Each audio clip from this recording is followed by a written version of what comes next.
राधे राधे महाराज जी। महाराज जी, पिछले एक वर्ष में जब से आपका सत्संग सुना है, श्री जी की कृपा से 1,54,00,000 नाम जप हो गया महाराज जी, जिसमें मुझे परोपकार की भावना उत्पन्न हो रही है महाराज जी। अभी इनका कहना था कि जैसे कोई दीनहीन या किसको देखता हूं तो अपना भजन दे देता हूं कि मेरा इतना भजन उनको दे दो। तो महाराज जी, ऐसा करने से भजन नष्ट नहीं, पहले तो अपने लक्ष्य तक पहुंचो पहले, नहीं तो बीच में लुट जाओगे। भगवत प्राप्ति जब तक ना हो, अब तुम्हारे को प्रक्रिया बदलनी चाहिए।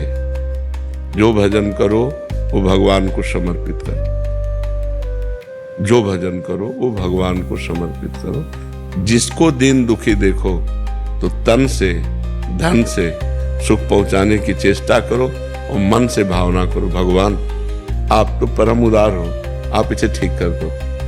भजन भगवान को दो, प्रार्थना भगवान से करो।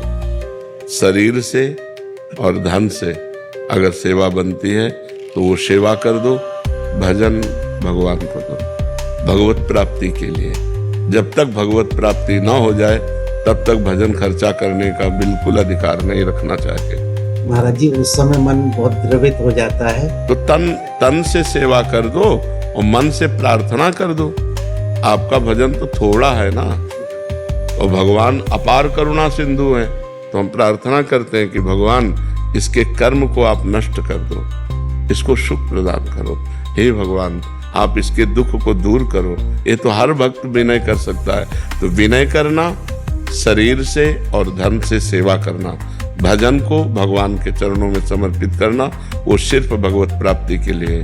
हमारा जन्म साधन धाम मोक्ष कर द्वारा, हम भगवत प्राप्ति के लिए भजन करते हैं। और दूसरी बात, सब में भगवान है, सब रूपों में भगवान है। तो जब कोई दुखी हो तो देखो भगवान दुख की लीला कर रहे हैं। तो हमसे जो बन सके हम तन मन धन से सेवा कर दें, लेकिन भजन भगवान को दें। भजन का फिर उससे लक्ष्य की प्राप्ति में बाधा पड़ेगी। महाराज जी, विचार ऐसा आता है कि मैं तो और भजन कर लूंगा, लेकिन शाम तक जियोगे आपको पता है क्या? शाम तक आप जियोगे क्या? ये कोई गारंटी तो है नहीं ना। तो पहले हम अपना कार्य करते मनुष्य जीवन का, पहले अपना कल्याण करें, अपने को भगवत प्राप्ति करें।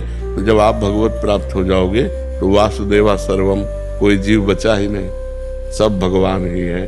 यही अनुभव हो जाएगा। सिय राम में सब जग जानी। तो नाटक मंच पर दुख सुख का नाटक कर रहा है, वस्तुतः वो परमात्मा है, ऐसा ज्ञान हो गया तो ये वृत्ति भी चली जाएगी। समझ रहे ना?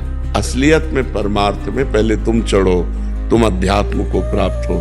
तो जब तुम्हारा चश्मा बदलेगा तो सर्वम खलमिदम ब्रह्म, सब ब्रह्म विराजमान है। तो दुख सुख का कोई खेले नहीं है। माया में दुख सुख है। जैसे स्वप्न में दुख सुख होता है तो जागृत में मिट जाता है, ऐसे ही जागृत का दुख सुख ज्ञान में मिट जाता है। जब आप ज्ञान को प्राप्त होगे, भगवान को प्राप्त होगे, तो न दुख है न सुख है, वही सच्चिदानंद परमात्मा स्त्री पुरुष रूप धारण किए हुए लीला कर रहा है, ऐसा अनुभव आएगा। तो अपने भजन को भगवान को समर्पित कर।